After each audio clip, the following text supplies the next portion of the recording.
All right, ladies and gentlemen, welcome to the pregame cheat sheet. I'm Darren Smith along with Mr. Steve Walls, and we are here live at Gillette Stadium getting you ready for kickoff between Kansas City Chiefs and the New England Patriots. Steve, Kansas City is in unfettered territory, losing 2 games under Patrick Mahomes. They're going to try to avoid a 3-game losing streak for the first time in the Mahomes era. Your initial thoughts on today's matchup between the Chiefs and the Patriots? Well, I mean, it's a good day for football, and Chiefs Kingdom travels well. So I really believe that this is a lot of people trying to call this a get back game or a get right game. I mean, to be honest, you have to win this game. There's no ifs, ands, or buts about it. It really isn't. I mean, when you look at it, because we kind of joked about it, Pittsburgh thought it was going to be a get-back game for them last week when they faced them on the Thursday night game after losing to the Arizona Cardinals, and they came in here and Bailey's had 3 touchdowns against them. So this is a game, while it should be a get-back game for Chiefs and a game that they should win, can't underestimate this team, especially after they're showing on Thursday Night Football. Yeah, I don't think you can compare Pittsburgh. I mean, we saw last night they're having some issues defensively. The Chiefs offensively as well. The Chiefs, on the other hand, defensively, they're playing very well. Right. And here's the thing about it, and I know we'll get to it, but you can't start slow. I mean, there's been 3 games in a row where you found yourself battling from behind, down 14 points. And the other thing about it is when you get into the red zone, you shouldn't have turnovers. You either got to get 3 points or you've got to get 7, one or the other. Yeah, and so look, in today's game, you got the Chiefs who come into today's game at 8-5. A win will, of course, keep them obviously in front, and a loss will as well. But a win will keep them in the AFC West Division lead, and of course, keeps them in the hunt for the number 1 seed. New England comes into this game with a 3-10 record. They're essentially eliminated. Well, they are eliminated from playoff contention. Yeah, I'm trying to get a little bit of that, but they're already eliminated. Yeah. Steve, looking at this is of course one of the few coaching matches that we'll see where both head coaches have over 250 wins, and of course I think this is the first matchup between 2 head coaches of that ilk. Obviously, you don't get not many coaches get that many wins, but Andy Reid and Bill Belichick, look, they faced each other many years, and of course, one time in the Super Bowl where Bill Belichick defeated Andy Reid's Philadelphia Eagles team, and of course, they've stopped the Kansas City Chiefs a couple of times from getting to the Super Bowl. One time in the AFC Championship game at Arrowhead. What's your initial thoughts on this coaching matchup, especially knowing the players and the record that New England carries into today's ball game? And just listening to what Andy Reid said earlier this week, talking about Bill Belichick and the heck of a coach that he is, defensive-minded coach, and you never, and just looking at the game, you never know what is going through the mind of Bill Belichick. Like, I mean, I think he's gonna throw so many wrinkles at you to where they're trying to play spoiler. They know what this Chiefs team is capable of, and we see all the time where Andy Reid has talked about being in the lab. Well, I believe he got that from Bill Belichick. Yeah. Right. And so this is a good matchup between coaches because Andy Reid has always been not as good as. Always Bill Belichick had the upper echelon of coaches. So I think this is one that Andy Reid will want because, I mean, rumor has it Bill Belichick is on his final hour here in New England. So I think this is one that Andy Reid really wants to get. Look, you did bring up a good point.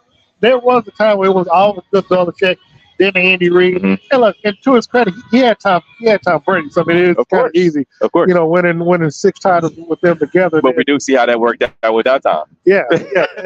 But now, Bill Belichick with Tom Brady is kind of like that schoolyard bully. You know what I'm saying? Like Kevin Durant with the Golden State Warriors. Right. Here I am, and I got now it's the other way around. Whereas Andy and he's got Patrick. The problem is, besides Patrick and Travis Kelce, you're trying to see who else is going to come to that schoolyard, the schoolyard fight. But we look at this matchup, Steve, and let's just start from the offensive side for the Kansas City Chiefs. Obviously, they've been struggling. As you talked about, they've started out slow. Last 3 games, they have not been able to put up points early on where they put the defense at a disadvantage. So they've been trailing 14-0. And of course, if you hear, that is the Chiefs coming out on the field. The Patriot fans are here, the few that there are born currently. A lot more Chiefs fans. Yeah, it will be. And hopefully it'll be a lot more people in the stands, period.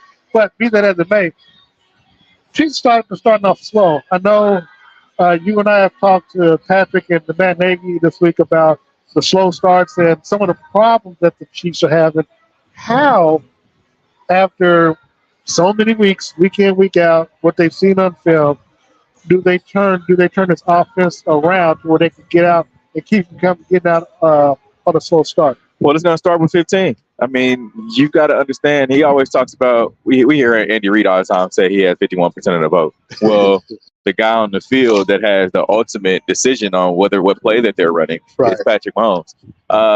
You mentioned what was it a few weeks ago? You talked about his throwing balls in the dirt, things like that. And I think they have to put last week behind them and make sure that they get everything done that they need to get done, because this Patriots team, their defense, I mean, they're not bad. No. They're very serviceable. So I think this offense has to get out with a quick start. We see them get down into the red zone last week, first drive, interception.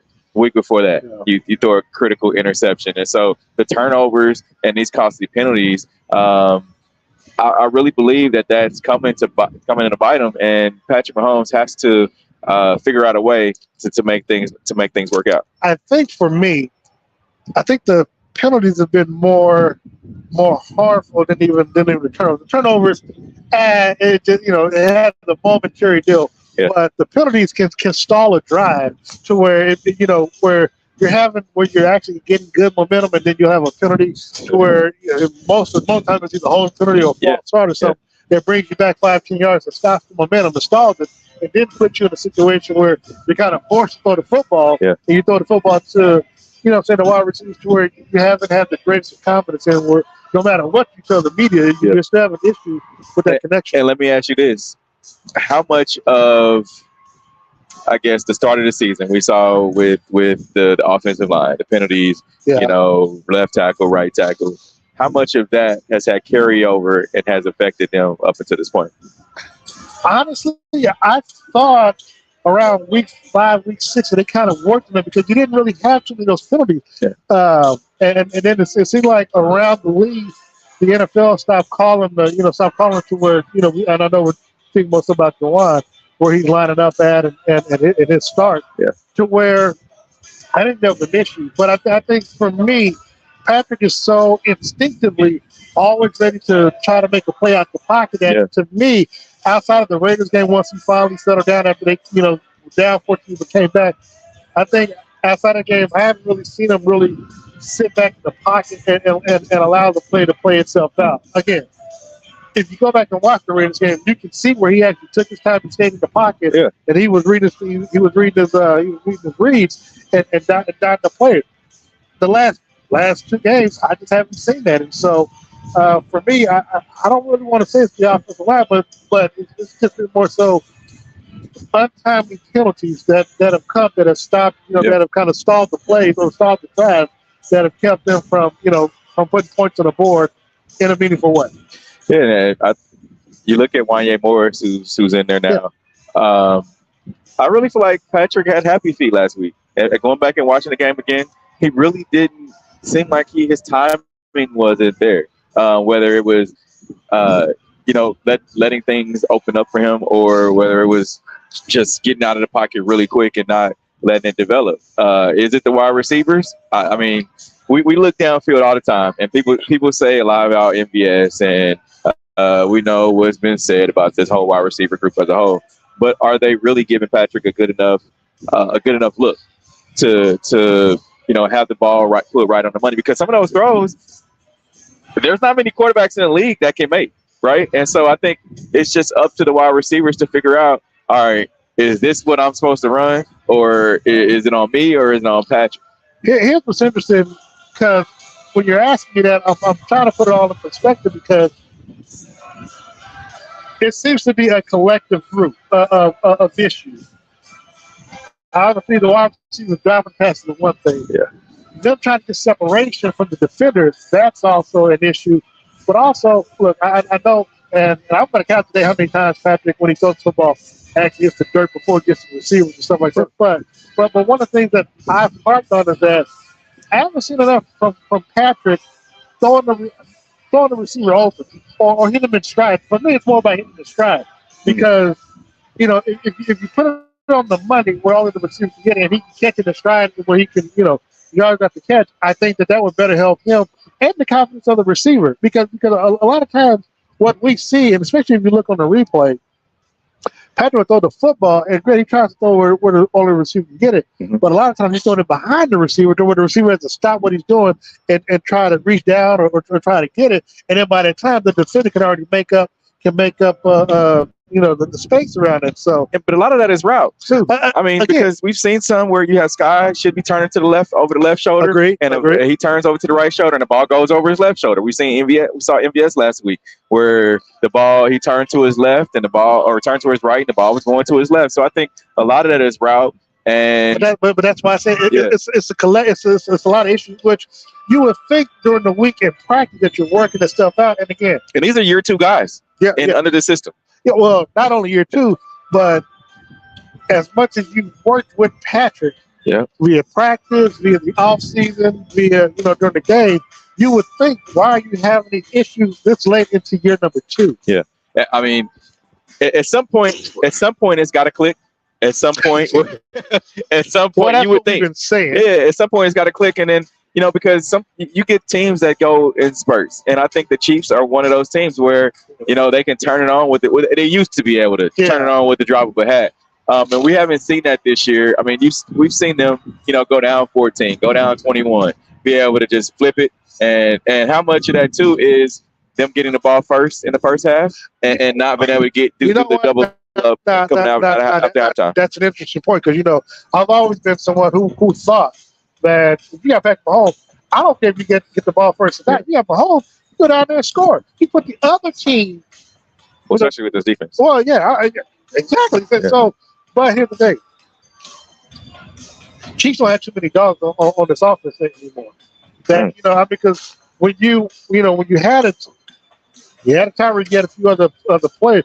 You had some dogs. Yeah.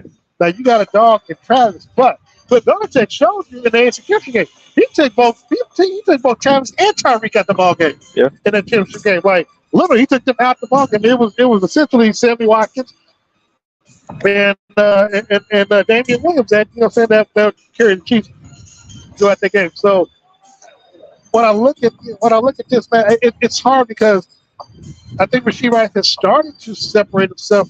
From the wide receiver pack as that go-to wide receiver or that wide receiver one, but he still can put his stamp on it because he still has some costly mistakes, i.e. the fumble that he had in last week's game. Yeah, that's just a mental. No, I get it, but it still puts the team in a detriment, so to speak. But look at this, of course. Now talk about that, but also the running game. Kansas City for week number 2 is going to be without Isaiah Pacheco. With that, now he had a surgery on the shoulder that he actually injured during the offseason or was getting worked on in the offseason before the season started. Clyde Edwards-Helaire along with Jerry McKinnon, I believe was serviceable. They, the team had I think they rushed for like 82 yards in last week's loss against the Buffalo Bills. How do they attack with the running game against the good Belichick defense? That again, as you said, they're not bad. I mean, they're not great, but they're not bad to where it's going to probably be more reliant on Patrick getting his arm again versus the run game. Yeah, I think they passed the ball 42 times last week and ran the ball about 18 times. So, I mean, that's in an Andy Reid offense, that's about as close to 50-50 as you're going to get. Well, right? I mean, when you think about it, now it seems more 2/3. Yeah, I mean, it seems more they're passing the ball more, but then I look at that number and I'm like, that's closer than to being even as you're going to get now. Clyde, the Chiefs are in a good position with Clyde. I feel like a lot of people don't want to say it, but folks, Chiefs Kingdom, and you guys comment on this, but Chiefs Kingdom, they counted him out, right? Yeah, he's been injury stricken at the 4 years that he's been in the league. Right now, this is probably the best Clyde ever delivered. Now, looking back on year 1, of course, he was really well that year. But from then till now, I think this is the best Clyde ever delivered you're going to get because of the contract system, the contract that is looming that he wants to get. He wants to get the contract next year. Yeah, I don't think it's going to be with the Chiefs, but what he's doing is he's putting some on film for the team to look at. Because look, the issue that has always been the case with Clyde is that, hey, when a hole is wide open, it seems like he runs up the back of the lineman versus in the open hole. Yeah. And then the other thing is when he does look at the hole, he can't exactly push the defensive line back. So, he's limited by essentially his sheer size. And so, but I do want to ask you about Isaiah. Because this is what we're seeing. He's in year number 2, getting 4 years deal in the 7-time draft. If he continues to run the way that he's running, he won't see a second contract because he could be starting to tell a little injury from going into year number 2. I feel like you get little nicks and knacks like that. Like, I mean, you're not going to be a running back in this league and not have some type of injury. No, I get that, but it's the aggression at which he runs. We all talk about how he runs hard, he runs angry. Yeah. There's consequences to that. It is. But I mean, we've seen a bunch of guys in the league run like that. I mean, Adrian Peterson. He granted, AD was bigger than everybody, but he was one of those aggressive backs too. But AD is a generation back. Oh, yeah, of course. So, of course. Yeah, of course. Nothing against Isaiah, but I can't put him in that same category. Yeah. And I mean, I feel like you got to get. Pacheco has to figure out how to get in the passing game a little bit more. I mean, get out in the flat, be able to do work in space. Because if you think about it, Kareem Hunt ran but he was fluid. He was fluid where he looked for contact, he made contact, he led the league in rushing as a rookie, and then was also excellent in the pass game for the Chiefs. I agree. Now let's look on the outside side of football. I'm on the defensive side. As you said, Kansas City, the Chiefs have been playing well on defense.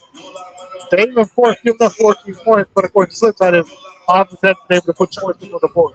However, the 14 points that they've given in the second half, they've limited the team to only field goals. So the defense, after the slow start, so to speak, Steve Spagnuolo and their defense have got their act together. Yeah. You see in this ballgame because I'm from New England.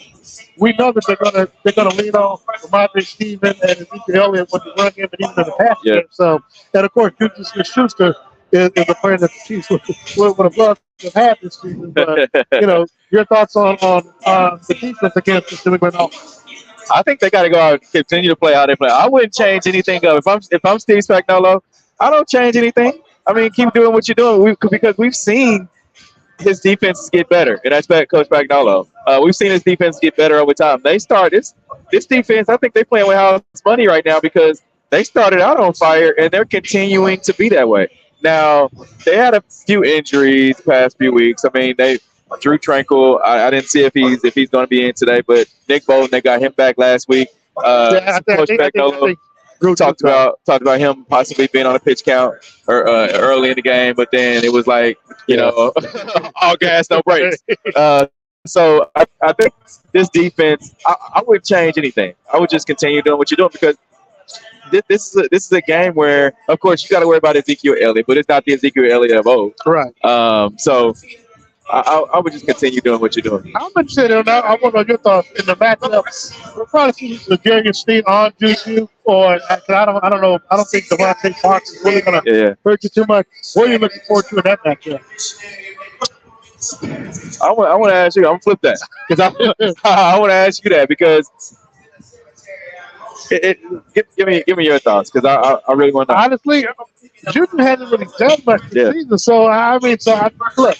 You can take him out. I'm not going to be disrespectful. I think you can take him out the game or limit what he does, limit his production. And I think by doing that, you'll be able to get more pressure on Zach. And look, Zach, I believe, is the rookie. Yeah. So now I'm pretty sure Belichick try to interfere because I know actually they were on opposite ends at Super Bowl. I remember that one. So. What I believe is going to happen is they'll limit Juju's production, but I think they're going to utilize that to get more pressure. I think we might see more of blitz today, and I think we might see Trent McDuffie get a quarterback sack. I'm calling that now. Okay. Be a start of his career, second of the season? Yeah. No, I think it'll be third. He had 2 in 1 game. He had 2 in 1 game earlier this season. Okay. Yeah, he did. Okay. He did. That'd be a third, fourth of his career, third of the season. All right, so what you think now? I feel like Juju is one of those guys where he can have good games, but then he'll go absent in some games. Now, of course, the Chiefs last year got Juju, the full Juju, right? No pun intended. But I do feel like he's as good as his quarterback. He can't. Think about this. He won in Pittsburgh. He wanted to be a number one wide receiver. We saw what happened when AB left. We did. And it was his time to be able to be that number one, and he couldn't do it. So then he took the contract with the Chiefs. Still wasn't the number one wide receiver. Now, he had some games, but he came through in the Super Bowl when they needed him to. Yeah. And I think he just needs that good quarterback to. Would I take Juju Smith back now on the Chiefs? I would.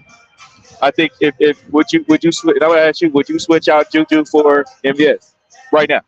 I wouldn't switch him out. I would just have him. No. That's not the question. No. Juju or MVS right now? It was. If it's either if it's either or, yeah, I would. But here's the thing: Juju's knee was messed up earlier this season too. Yeah. He's always had knee issues. Yeah, so at least we didn't get some help. So. Yeah. But that's in my head. I'm gonna take Juju. Okay, I thought I wanted to know. But here's the thing: he had a bump last year. The thing is, I mean, I would take him back and just not have McCall on the team this year. I think McCall is granted. He just battled injury, man. He came in his first press conference and said, "Hey, you guys call me injury prone. I'm healthy." What happened? 2 weeks later, he gets injured. So I don't know, man. I would take Juju. Yeah. He's got the worst luck. All right, so now, look, man. I mean, when it all boils down to, you got the Chiefs, you got the Patriots. It was originally Monday Night Football got flexed out. That's how bad it was. They got flexed out to a Sunday afternoon. Worked better for us, obviously, but of course. I'm curious your thought process, your X factor, offensively for the Chiefs against this New England Patriots defense to win the game. My X factor would be the running game. I said it last week. I said it was Clyde. I would say get the running backs involved more. We got a chance to see. No, it's a different team, different running backs, but we got a chance to see what. Hold on. But does the running game follow the running back or the play call? Play call. Oh, no. We can't do coach. So that we doing coach get on. Yeah.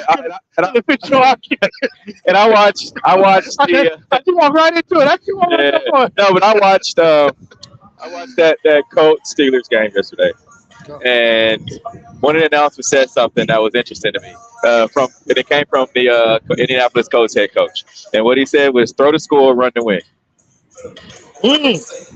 Take that as you will. I think that's a great quote, and I like that. I think that can be for the Chiefs too, because you got to relieve some of the pressure from Travis Kelce. You do. I mean, the double and triple teams are able to tee off on him, and it's great. And I know people will say, "Well, Travis can do his own thing. Teams can't really prepare for that." But if you got a guy that's always mirroring Travis, and I really believe you just got to get the running back, open other things. I got to ask you if you through with the thought process, but with what you said, is Travis, have you been more frustrated this season, i.e., because of the double triple team, or i.e., because he's not really getting enough help on the outside within the season? I would say so.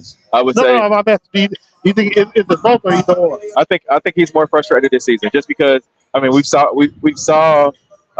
seen Travis with a great wide receiver, i.e. Tyreek Hill.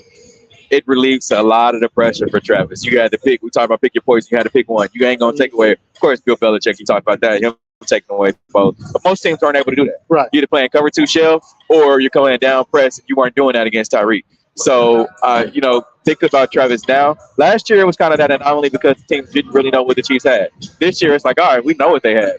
They're either going to run the ball, we're going to let them beat us with the run, or we're going to just try to take away the wide receivers. Now, they've been good at doing that, taking away these wide receivers and making the running game beat them. And the Chiefs haven't gone to that. They've fallen right into every defensive trap, trying to continue to throw the ball. So, Travis, I think this year is a little bit more of a frustration year for him. Okay.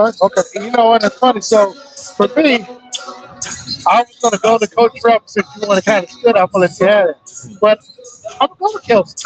I'm going to go, and the reason why is because we've noticed Kelce's been out in the end zone a lot lately. Yes, I can't remember when the last game he scored. I don't know if it was the regular year before this, but he's been a lot. He was out there for Harold Cook, Yeah. Foxborough coming. So for me, it's because people do talk about the whole Taylor Swift effect and stuff like that, and he was playing well early on in the season when she was there, Coleman on the road. But I want to know how he builds up. You know, how did he bounce back from those frustrations that we just talked about? Yeah. You know, what I'm saying, can he? You know, can he play within himself and find himself in situations where he can get over where he can separate from the defender and still be the Kelsey that we know that even if you do double, I don't give a damn. I'm Travis Kelsey. I'm still gonna make things happen. And can he get to the end zone? So for me, look, the thing is, for me, if Kelsey gets in the end zone, that's good because that sparks him scoring sparks a certain kind of energy with this offense and with this team. Because if he scores, then I think it has a domino effect with the rest of the players. I agree, and a lot of that's on Patrick too. You got to get him the ball. I mean, double teamed or not, get him the ball. Yeah, Patrick can always be the X factor, but that's like a cheat code. Of course. Defensively, who's your X factor? Linebackers, I would say it's Nick Boat. If Fruit Triangle playing today, Willie Gay, those guys, because Zeke's coming downhill. You know he's coming, and so I feel like you got to be able to be prepared for that. And not only that, just work on your chemistry. Now Nick hasn't been in the past couple of weeks, so I feel like there's going to be the linebacker core. I'm gonna go with the D line, and more so Chris Jones and Greg Palazzi. This game is tailor made for you. I mean, seriously. Stat pad game, is that what you're saying? Huh? Stat pad game? Well, but I'm saying you got a rookie quarterback, and you know Steve's back. You know Steve was going to bring the pressure, so their offense. It's not like they have a great offense. It's not a good team. They're 3-10 for a reason. So for me, this is the game. Especially if you're Chris, you trying to get you trying to get the incentive. What better game than to do it in this game? And so for me, what I hope to see in the game, I hope that the Chiefs have a good offensive game where they can apply pressure. But what I don't want to have them have is Chiefs barely hold on to a win, 13-7 or something like that. We come to the press room and Andy Reid talking about this is a good team to play. No, they're not. They're 3-10 for a reason, Coach. You need to get your offense together. Yeah. They're not that damn good. Yeah. So that's my factor. Final prediction on today's game. 21-17. 21-17 Chiefs. You giving them that many points? I'm gonna give them that many points. Yeah, 21-17. Plain and simple, cut and dry. I'm gonna get my better judgment. I think not only do they cover, even though I went money line, I'm gonna go 24-10 New England. Okay. 24-10 Chiefs. Okay. Ooh, I'm smoking. 24-10. So, when we get out of here, Steve, you want to thank the sponsors? I want to say thank you to my friends over at Dillard's on the Road. So remember, it's holiday time. Go over there and check them out. They have enough in stock for you to purchase, whether you need a gift, whether you need something for going out, something for work for these next couple of weeks before you go on vacation. Just make sure you go and check them out. Contact Heather Gray at Dillard's on the Road. And of course, I want to thank Todd White, Todd Houston, Todd Taylor, Todd, thank you so much. And look, Todd Clothing and Taylor Suits, located 2 locations in Kansas City, 21st and Broadway and Ward Parkway Mall. We also want to thank Gates Barbecue for always being there with us for day one as well, for always being our day one sponsor. So, outside of Gates Barbecue, we did our pregame bill stuff. But doing the Patriots have the best thing to do. I think I'm mad. We're going to see. Yo, they have actually real steak tips. Not what they serve in the area. Real steak, it's good. So, for Steve, for myself, make sure you follow us on social media at PWallKC, at Darren Smith NFL. We'll bring you post-game coverage, press conference with Patrick and Andy and former players. We'll interview the players a little bit after the game. We'll also bring you our post-game stuff from the field after the game. And make sure you go to the Red Hour tomorrow night as well, 5:30 to 6:30, 6:30 to 7:30 on social media platforms. And look, I mean, if you like what you see, make sure you like, follow, and subscribe for what we do. And, enjoy the game. Of course, kickoff is a little under 30 minutes away, and we are out of here. So.